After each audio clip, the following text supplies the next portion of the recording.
Muy buenos días. Increíblemente intransigente capital humano. ¿Cómo están? Me voy a servir mi café.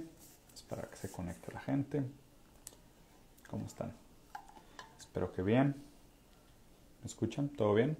¿Se ve bien? ¿Cómo están? Ricardo, buenos días. Horacio, buenos días. Santos, Jorge. Qué gusto verlos. Voy a tomar mi tiempo porque estoy muy asustado con mi actual lectura sobre la incapacidad que tienen estas generaciones a tolerar el aburrimiento. Entonces los voy a aburrir un poco al principio, a propósito, como una terapia de choque de nuestra adicción a la dopamina y el entretenimiento. ¿Cómo están? Tómense su tiempo.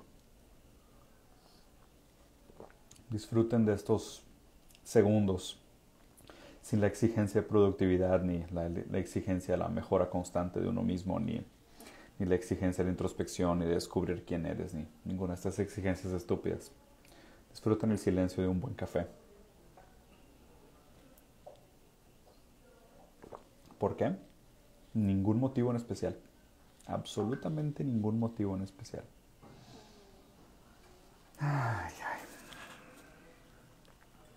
Será interesante hablar sobre el aburrimiento en algún momento. El aburrimiento tiene muchos usos, muchísimos usos.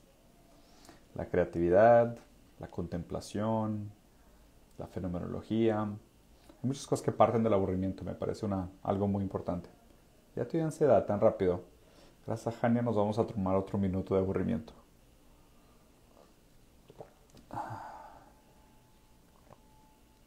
¿Aburridos? Excelente. Excelente. Si estás viendo este video en YouTube ya estás tentado a picarle skip, ¿verdad? Para ver cuándo empiezo a hablar. Muy mal. Oye, sí, RIP Kentaro Miura. De verdad que qué pérdida para la gente que no sabe. Murió Kentaro Miura, el escritor y creador de la saga Berserk, que es uno de los animes y mangas que han durado más tiempo en la historia de Japón. Una chulada de historia, creador del personaje Guts y Griffith. Una dualidad sumamente interesante que en algún momento voy a analizar, pero otro día. Por lo pronto, que en paz descanse el buen Kentaro Miura, un gran escritor que no terminó su obra, pero pues bueno, como mucho en nuestras vidas parece que nada acaba, ¿no? O sea, como que todo parece como un proceso que no tiene fin, igual que estas obras que se acaban a medias. Pero bueno, ahora sí, vamos a revisar las noticias del día, vamos a ver qué está pasando con el mundo en este jueves. De nuevo, nuestro feed parece Netflix. Explosiones, y digo, qué raro que usen la foto de una explosión para decir, pues a lo mejor sí podemos cesar fuegos, pero mientras, explosions, fuego, muerte, champiñones de la muerte, pero tal vez vamos a cesar fuego. Pero es que no pueden poner una foto de paz porque a lo mejor no vendería tanto como una foto de una explosión. Por otro lado, se desprende el mayor iceberg de la historia del mundo de Antártida. Excelente. Buenas noticias, ¿no? O sea, suena excelente, suena excelente. En más buenas noticias, la OMS ve insuficiente liberar patentes. Pues claro que es insuficiente. Digo, si de por sí vamos súper lento en las vacunas, estamos creando otra segregación activa y selectiva, no necesaria, no natural, para crear aún más desigualdad en el mundo. Por supuesto que debería existir aún mayor presión por la liberación de las patentes. Es una pinche pandemia. O sea, que no han entendido. Ayer estaba leyendo un reporte de Bloomberg que al parecer los números reales de muerte llegan a los 10 millones de personas. Pero el problema es que obviamente muchos países no tienen ni siquiera cómo medir el impacto real que tuvo la pandemia en cada uno de los países. Entonces, 10 millones de personas. La verdad es que cada vez más veo este evento de la pandemia como la guerra de nuestra generación. Y una guerra muy distinta, porque fue una guerra muy pasiva donde... No sé si habían escuchado este análisis, lo había comentado en otro momento, pero es como que no ganamos, sino que nos escondimos hasta que no perdimos. ¿Me explico? Es una gran diferencia. Es una gran diferencia ganar una guerra, como por ejemplo cuando los comunistas vencieron el nazismo. Es diferente, porque digo, el ejército rojo ruso se metió hasta la casa de los nazis, güey, y tipo tuvo que derrotarlos, o sea, ganó, ¿sabes? O sea, el comunismo le ganó al fascismo en muchos sentidos. Aquí no. Aquí la verdad es que o sea, soportamos la guerra, aguantamos, ¿no? O sea, es como que nos escondimos en casa a ver Netflix y pedir comida a domicilio, los privilegiados, y los otros se escondieron y comieron lo que pudieron mientras sobrevivimos la pandemia. No ganamos, o sea, no le ganamos a la pandemia, seguimos perdiendo, por decirlo así. La única muy buena noticia que viene en Reforma hoy, que la verdad es que mis felicitaciones, mi empatía y todo mi respeto al pueblo colombiano de haber salido a la calle y haber ganado esta guerra. Tiraron la propuesta de la reforma de salud en Colombia, las otras dos propuestas de la fiscal y si no me acuerdo la otra es la de retiro, la de Providencia, también las están archivando o están muy cerca de ser derrocadas. Entonces de verdad felicidades al pueblo colombiano, que valga la pena todo el sufrimiento que vivieron, todas las vidas que se perdieron, la gente que sufrió abusos a manos de la policía y del gobierno, su lucha no fue en vano. Se están logrando cosas, ¿no? Digo, obviamente aquí siempre es muy importante hacer este cuestionamiento y recuerden, ¿no? O sea, las revoluciones son muy peligrosas porque son esclavos que quieren un nuevo amo y siempre lo consiguen. O sea, aquí lo importante es entender cómo quedan las posiciones de poder después de que se cumplen las exigencias que hace el pueblo. Aquí lo que creo que el pueblo de Colombia tiene que tener en mente es de que pues, obviamente esto no es una pelea que se termina, más bien me parece que este despertar a la actividad política, a esta protesta, a esta exigencia del reformismo público, de no permitir que el gobierno haga lo que a ellos les conviene, sino que realmente se ejerza el poder democrático, es un trabajo constante. Si de algo sirve y estás escuchando esto, deberíamos todos de aprender de lo que está sucediendo en Colombia y tener una mayor participación política activa en la sociedad, en las decisiones que se toman en nuestro nombre. Entonces, de nuevo, o sea, toda mi empatía y mi solidaridad al pueblo de Colombia, que la verdad es que, o sea, me consta y tengo muchos amigos en Cali y la verdad es que aprecio mucho Colombia. Las veces que he ido me han recibido sumamente bien. Hice un documental sobre la historia de la gastronomía precolombiana y va a salir muy pronto, que lo estoy haciendo con un amigo muy querido que se llama Esteban, que es de Cali, de hecho. Y la verdad es que, no sé, me sentí muy afín con el pueblo de Colombia. La verdad es que siento mucho el dolor de sus pérdidas, pero pues valió la pena, ¿no? O sea, se logró esto. No se den por vencido, no se ha terminado, pero pues definitivamente valió la pena. Por otro lado, en RT, bastante amarillismo, como siempre, me encantó esta nota, ¿no? Putin dijo, si tratas de morder a Rusia, Rusia te va a tumbar los dientes. Dice Putin acerca del mundo y el hambre que se está dando nacionalista por la depredación de recursos, lo cual me parece bastante ad hoc al personaje de Putin, ¿no? Como esta noción de que Putin es este como oso peleador, guerrero, que da la cara por su país y probablemente va a seguirlo haciendo. La verdad es que está haciendo un muy buen trabajo. En nombre de Rusia está haciendo un muy buen trabajo. La gente de Rusia lo ama. Y esto me consta, ¿eh? O sea, obviamente que hay mucha gente que habla de su postura como dictador y lo que tú quieras, pero tiene a la gente rusa súper contenta y vayan a ver los indicadores de inflación y desarrollo que ha tenido Rusia bajo Putin y son increíbles. La verdad es que o sea, Rusia se ha desarrollado bastante y la gente podrá decir de que no, pues es que hay violación a los derechos humanos y son muy conservadores en el término de inclusión racial, social y sexual, por ejemplo, lo cual es bastante cierto, pero pues hay un bienestar colectivo que se siente bien interesante. Justo aquí es la frase esta rara, que es algo que me causa mucho conflicto, porque ustedes saben, ¿no? O sea, yo soy, primero que cualquier ideología, yo soy democrático. Pero hay una frase muy interesante, que es, un buen dictador puede ser mejor que una democracia. Y es una frase difícil de tragar, porque pues obviamente todos nosotros hemos crecido con esta noción de que la democracia es la menos peor de las alternativas, pero pues hoy por hoy, dos países que son autoritarios, son dos países que están sumamente bien en desarrollo. China y Rusia.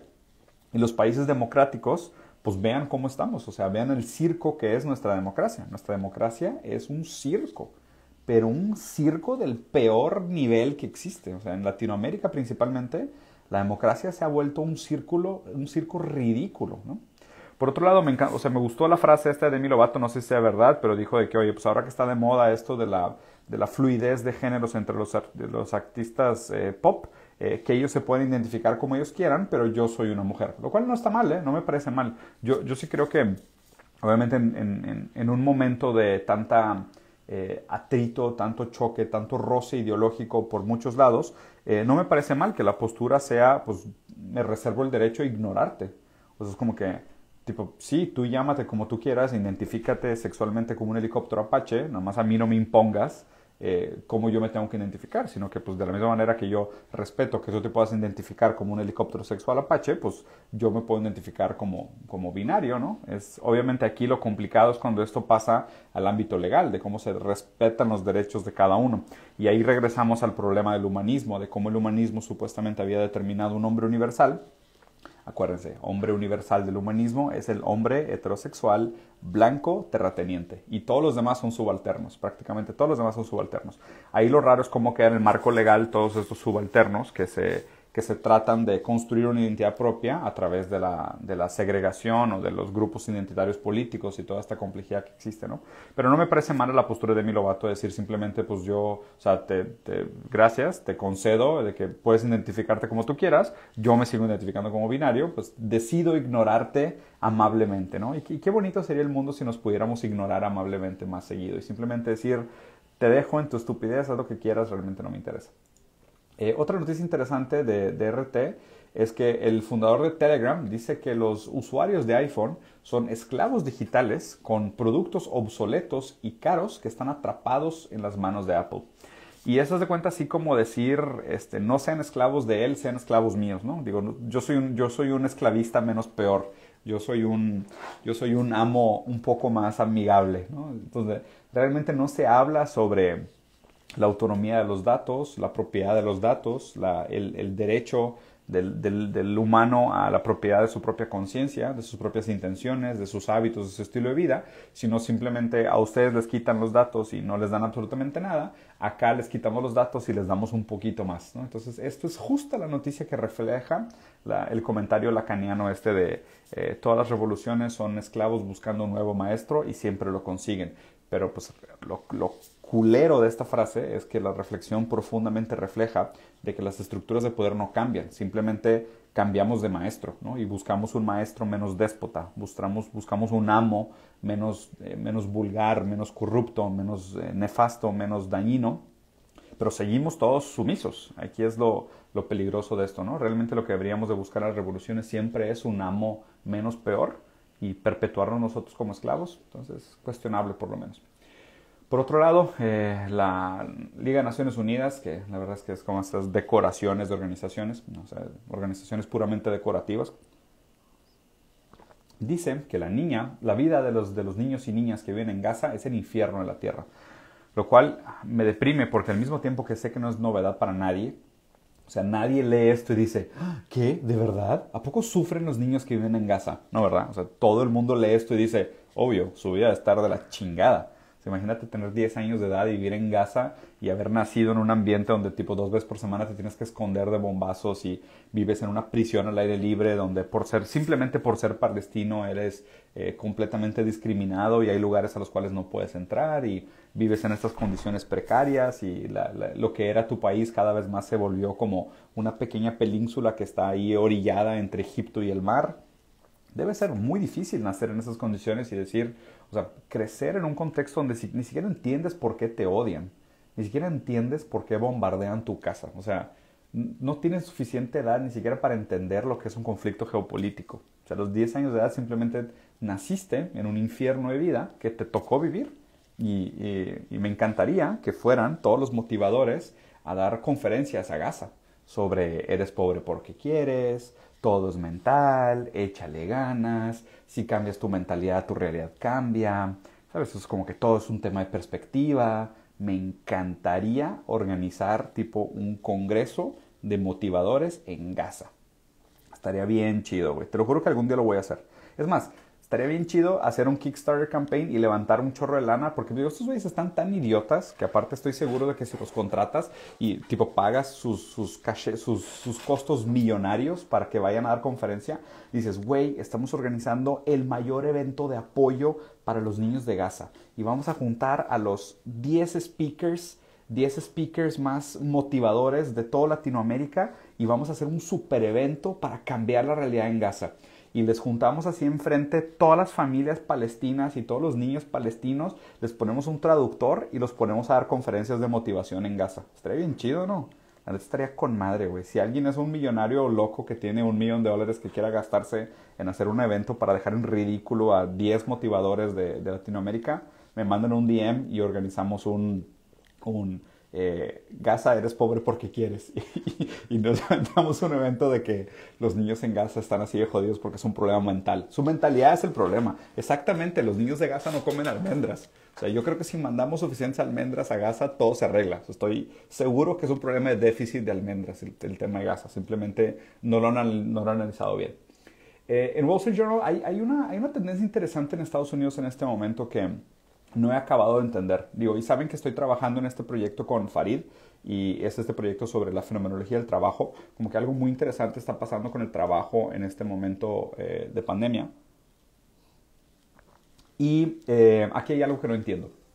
Dos cosas. O sea, primero, Estados Unidos está haciendo una cancelación de los beneficios a los desempleados en Estados Unidos, ¿no? Digo, obviamente durante la pandemia hubo una crisis gravísima de desempleo, muchísima gente quedó desempleado. Creo que Estados Unidos llegó a su récord histórico de desempleo desde los años 30 por la pandemia y obviamente acuérdense, la pandemia sí tiene un componente biológico y de salud muy grande, pero a grandes rasgos la pandemia fue una explosión económica que viene arrastrándose desde 2008. Y hay muchos economistas que hicieron este análisis, vayan a investigarlo. Varoufakis tiene uno buenísimo, Max Kaiser también tiene un análisis súper interesante de cómo realmente la crisis económica que vimos durante la pandemia se detonó por cuestiones de salud, pero es una crisis que venimos arrastrando desde el 2008, ¿no? Y digo, y a fin de cuentas eso también es abiertamente sabido. O sea, el modelo capitalista tiene crisis cíclicas, o sea, siempre pasa. La diferencia es que a nosotros nos tocaron más de una en una generación, lo cual no es tan común, pero también hay economistas como el profesor Richard Wolff, que es un profesor de economía de Harvard, que dice que las crisis están, o sea, en el capitalismo tardío, los ciclos de crisis se están acelerando y se están haciendo cada vez más intensos.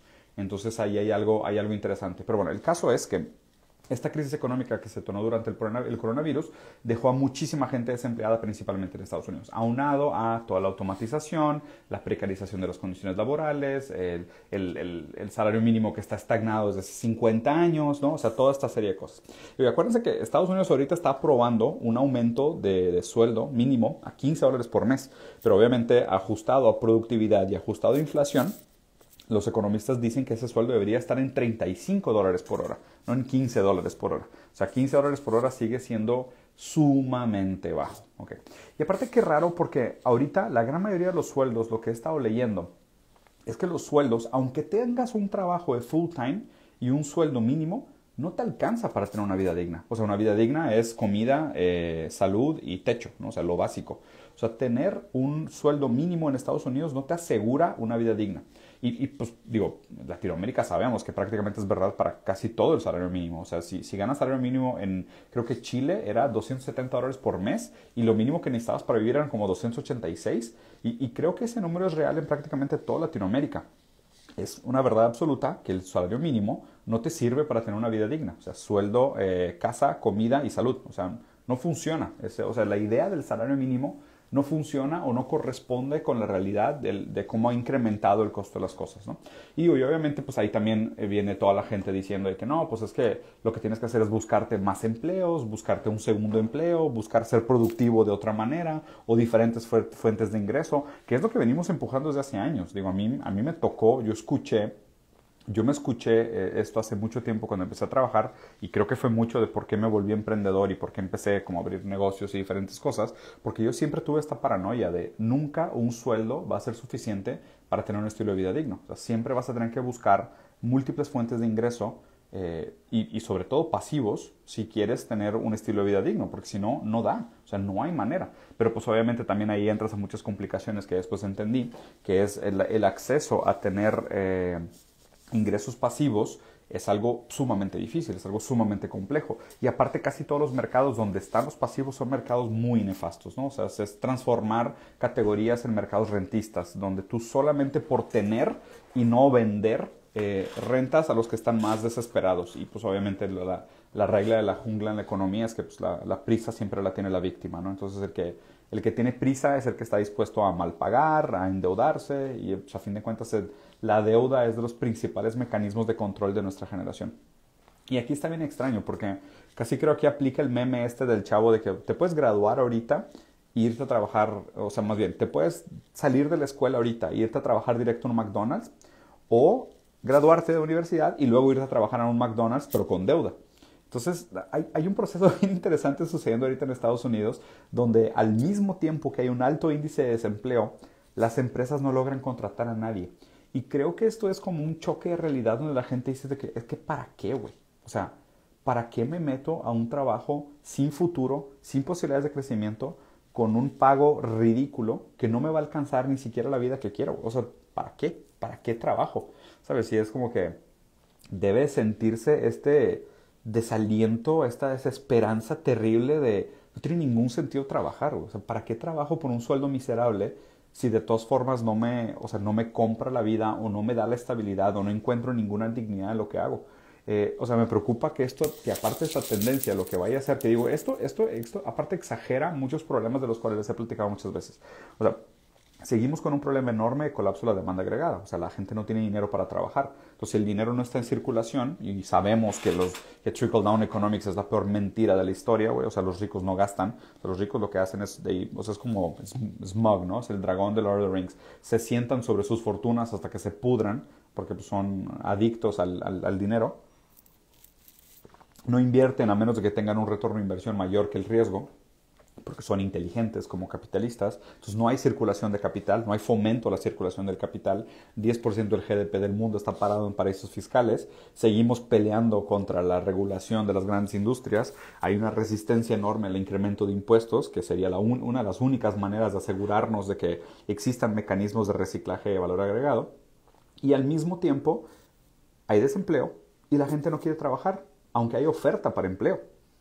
Qué raro, ¿no? O sea, porque pues no trabajas, no tienes dinero para gastar, las empresas se van a ir automatizando, supongo, o sea, porque pues van a encontrar maneras de decir, pues es que si con este sueldo de $15 nadie quiere venir a voltear mis hamburguesas, pues cuánto cuesta desarrollar un robot que esté volteando las hamburguesas en lugar de que yo le pague a alguien.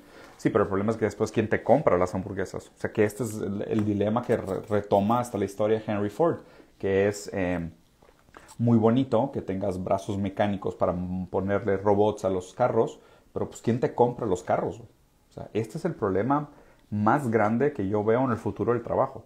Es la fusión, o más bien el encuentro paradójico entre el colapso de la demanda agregada y la automatización. Este es el mayor problema. Y acuérdense, ¿no? Esto se lo he dicho muchas veces. Las dos características más determinantes del capitalismo como modelo es la relación empleado-empleador y el mercado de trabajo. Estas son las dos características más determinantes del capitalismo. La existencia del dinero no tiene nada que ver con el capitalismo. La existencia de mercados tampoco tiene que ver con el capitalismo. Tal vez de libres mercados sí, porque el mercado que tiende hacia la desregularización sí es una característica muy capitalista. El mercado centralmente planeado tiende más a una economía de tipo comunista, si quisieras verlo así. Pero no son caracteres, o sea, la existencia de un mercado, la existencia de dinero, la existencia de venta, la existencia de comercio, no tiene nada que ver con el capitalismo. O sea, el capitalismo tiene que ver con dos características fundamentales, dos y media, si quieren verlo así. La relación empleado-empleador, el mercado laboral, o sea, el que la gente tenga que competir por el precio de su tiempo, y el tercero es la tendencia hacia la desregularización de los mercados. O sea, eso es como lo principal del modelo capitalista. Y obviamente pues aquí llegamos a estas paradojas, ¿no? Donde, o sea, vean, esto es un ejemplo del colapso que se da en el mercado de trabajo. O sea, donde al mismo tiempo que tendemos hacia la productividad, automatización y eficiencia, pues un colapso en la demanda agregada porque la gente ya no ve que exista un beneficio en vender su tiempo. O sea, ya no les alcanza la vida. O sea, caemos en una crisis real de depresión, malestar y ansiedad. Pero bueno, vamos a salir de aquí. La siguiente que les quería comentar es esta, o sea, vean esto, cómo incrementó las muertes por millón en Estados Unidos, o sea, vean, desde el año 0, 1918, que fue el más alto, que era 250 muertes, 1929, Primera Guerra, 1945, aún así íbamos mejorando, pero vean esto, güey, o sea, en 2020 volvió a subir 82, o sea, es la primera vez que se pone en positivo este índice desde hace, 100 años casi, cabrón. Por eso sinceramente creo que esto va a ser como un trauma social para nosotros, ¿no? Y ahora que la OMS dice, bueno, a ver, las vacunas sí son eficaces contra las variantes descubiertas del coronavirus, pero las mutaciones siguen siendo un problema muy grande. Y digo aquí para dejarlos con mi reflexión al final, pero los voy a dejar aburrirse un poquito más otra vez. Porque me parece que el valor del aburrimiento es importante. Como siempre les recuerdo, si han llegado hasta aquí y han visto a alguien troleando en el chat, mándenme solo su arroba para bloquearlo. Me encanta bloquear gente. Y así alimento el subgrupo Los Bloqueados por Diego Rusarín, que es un grupo bastante, una comunidad muy bonita que crece muy rápido, que cada vez acepta más miembros desechados por el pensamiento de esta comunidad. Entonces mándenme el link de la persona que estuvo troleando y los bloqueo con gusto. Si también han llegado aquí por YouTube o lo que sea, piquen a todos los botones de abajo. Ahora que mi contenido está catalogado como sensible, a menos de que le piques a la campanita o le prendes ahí que te lleguen los avisos, pues probablemente ya ninguna red social te va a promover que veas de lo que estoy hablando, lo cual, pues bueno, supongo que era prácticamente inevitable, ¿no? Pero lo que les quería dejar como conclusión de cierre es, o sea, ¿qué va a significar para nosotros la pandemia como generación? Y creo que realmente cada vez más tenemos que hacer paz con la idea de que esta es la guerra de nuestra generación. O sea, si las generaciones anteriores tuvieron Vietnam, la Segunda Guerra Mundial, la Primera Guerra Mundial, nuestra guerra fue la pandemia.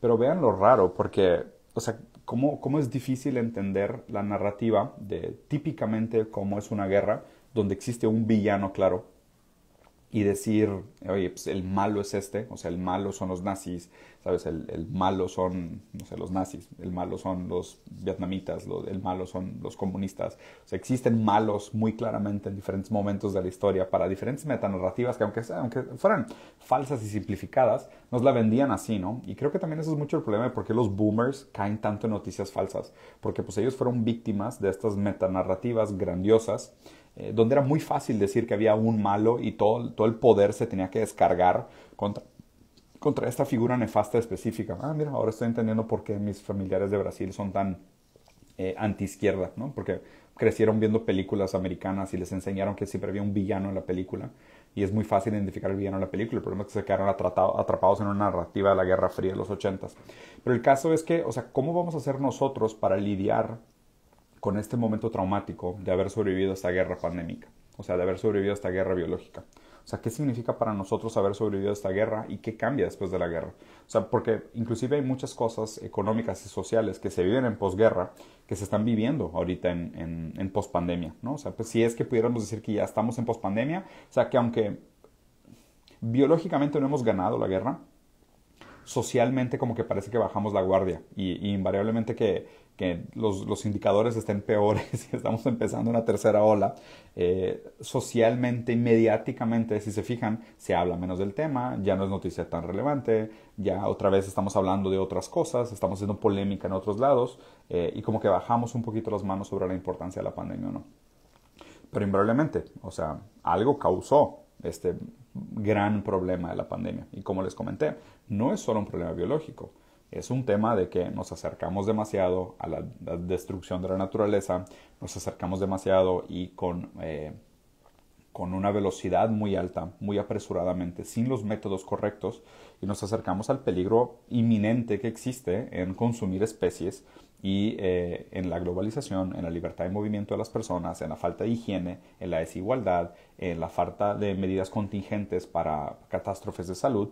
O sea, esto es lo que fue la pandemia. O sea, la pandemia realmente lo que revela es que no estábamos preparados para la propia velocidad de crecimiento y la propia intensidad de urbanización en la que vivimos. O sea, eso es lo que revela la pandemia, que nuestro crecimiento fue exponencial, pero muy mal fundamentado y con muy mala protección, porque si en otro momento histórico se hubiera dado un brote de una pandemia de este tipo, antes de la invención, por ejemplo, de los aviones, pues se hubiera quedado, se hubiera desaparecido un par de ciudades y listo, no hubiera pasado a más graves, ¿no? Pero ahora, como somos hiperveloces, hiperconectados, no hay manera de controlar todo esto, ¿no? Pero al mismo tiempo como que seguimos acelerando, seguimos buscando, seguimos destruyendo, seguimos cortando árboles, consumiendo especies animales silvestres porque no hay control y la gente tiene hambre. O sea, ahí creo que es donde está el análisis interesante que nos tenemos que hacer. Ayer estaba viendo, y ya para terminar, un trailer de una serie nueva de Netflix sobre Godzilla. ¿Okay? Y digo, y he hecho este análisis un par de veces sobre cómo Godzilla siempre ha sido este como pánico japonés shintoísta de la venganza de la madre naturaleza. ¿Okay?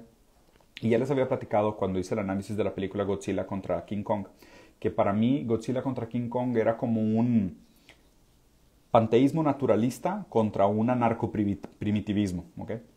O sea, donde King Kong representa un anarcoprimitivismo, donde todavía existe esta idea del, pues digo, King Kong tiene uso de lógica, usa herramientas, tiene comunicación, habla, ta, ta, ta. Godzilla no. O sea, Godzilla es como si fuera un huracán, como si fuera un tsunami. O sea, Godzilla es una fuerza de la naturaleza que no tiene una lógica a la cual nosotros podamos tener acceso, ¿ok? Desde la visión shintoísta, Godzilla es como la venganza de la naturaleza contra la bomba de Hiroshima y Nagasaki. ¿Okay? O sea, quedó este como trauma, este estigma del daño que le hizo la tecnología a Japón. Y Godzilla fue, pues te acuerdan, es como una lagartija nuclear, ¿no? Entonces es como el resultado de la bomba nuclear y es la naturaleza vengándose del hombre en términos de energía nuclear. Y ayer que estaba viendo este tráiler, vayan a buscar, acaba de ser un tráiler nuevo de una serie de Godzilla en Netflix. Y está bien interesante porque es como una paradoja en el tiempo donde hablan de que la humanidad ya sabe que el mundo se va a acabar. ¿Okay? Y tienen como esta idea determinista de no podemos hacer absolutamente nada al respecto.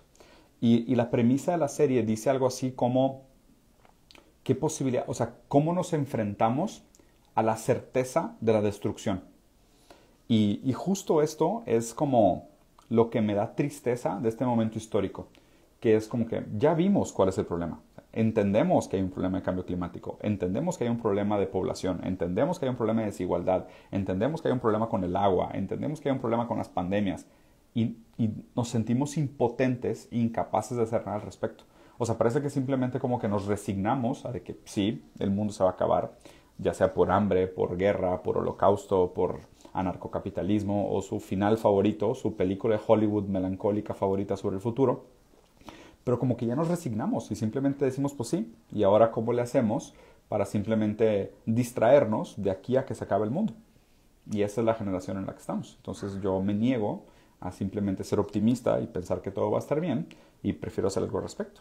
Entonces pues, los invito a pensar y hacer algo al respecto. Porque aparte de esta generación que tiene fobia a los libros, fobia al aburrimiento y fobia al pensamiento, pues tenemos la pues no responsabilidad, porque ni siquiera no, si quieren quédense ahí hasta que el mundo se acabe, pero, o sea, nadie se va a ocupar de nosotros, o sea, y se los puedo decir, yo que he tenido pláticas con presidentes y expresidentes y CEOs de grandes empresas, les puedo decir con la mano en el corazón, nadie va a hacer nada por nosotros, nadie le importa.